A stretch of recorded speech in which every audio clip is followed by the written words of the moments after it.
The Wandsman. There are many groups of interest within the SCP universe, from simple groups like the FBI's Unusual Incidents Unit to large-scale ancient groups like the Sarkites and the Mechanites. Some groups are actively opposed to the SCP Foundation and what they represent, but most just want to go about their own business. The group we'll be looking at today are in some ways a much smaller and humbler operation than the Foundation, and in other ways are operating on a much grander scale. The Wandsmen are a group of multiversal bird creatures that wield maps allowing them to teleport across dimensions, which they use to record different stories and distribute them through newspapers.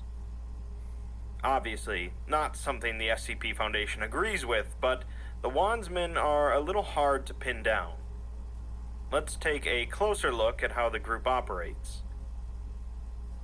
Let's begin by looking at the Wandsman orientation, designed to introduce new Wandsmen to the organization. It begins with the speaker stating that if any of the new members are still experiencing lingering transformation pains, they can use the marker placed on their maps to easily teleport back to their beds.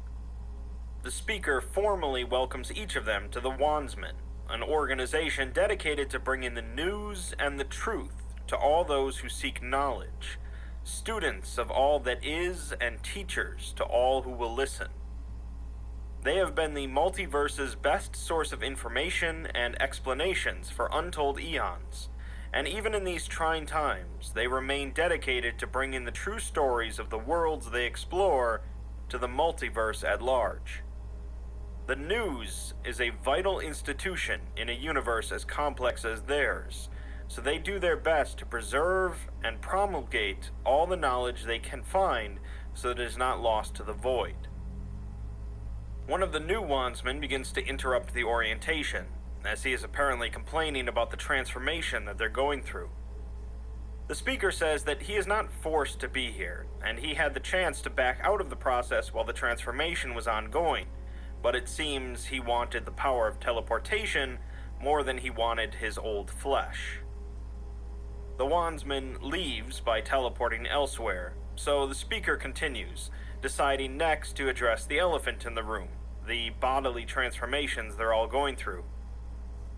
When one takes up the map of the Wandsmen, their body shifts into a more avian form, specifically the quasi-humanoid form of a bird that you previously found repulsive. They have a few theories as to why that is, such as the cartographers of eons past who inscribed the first maps wanted to change their perspectives, or perhaps teach them humility before they granted the maps gifts. There are millions of review articles with different theories, and no one really knows why it happens. Regardless, this new form has many advantages. They will be able to understand others with greater acuity. Their bodies have been strengthened. Age is a thing of the past, and most Wandsmen are granted the gift of flight. If some of them have shrunken down to the size of a canary, it just means that their body has been granted the elusive power to explore the strange and twisting wonders of time. They can slip through cracks in reality which the larger Wandsmen may never even notice, and even have cartographic potential. If they're larger instead, like the speaker, they possess the strength to lift up 1,000 libraries if needed. Some of the multiverse's stories require great force to unearth, and the large Wandsmen help provide it. Other Wandsmen are commonly granted unique and curious abilities, ranging from an instant understanding of language to echolocation. The speaker says that this form isn't a curse, but rather a blessing, although then says that they can't say that with a straight face and still be called a seeker of truth. Regardless, things like beauty are ultimately a matter of perspective.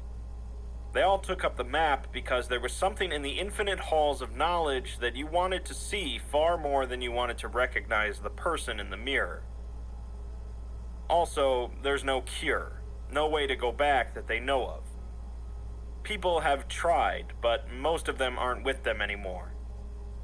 Everyone here has suffered in similar ways, and one can, over the years, adjust.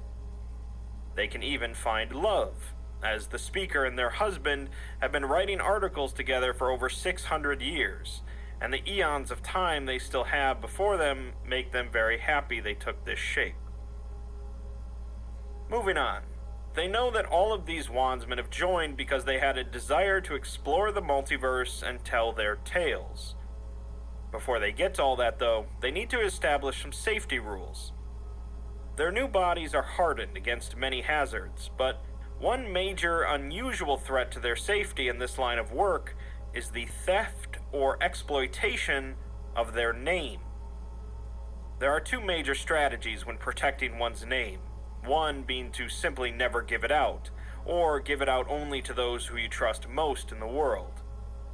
Instead, they will generally be referred to by a title within the organization, with a number based on their place of origin. The speaker, therefore, is known as the third wandsman of the Wanderer's Library,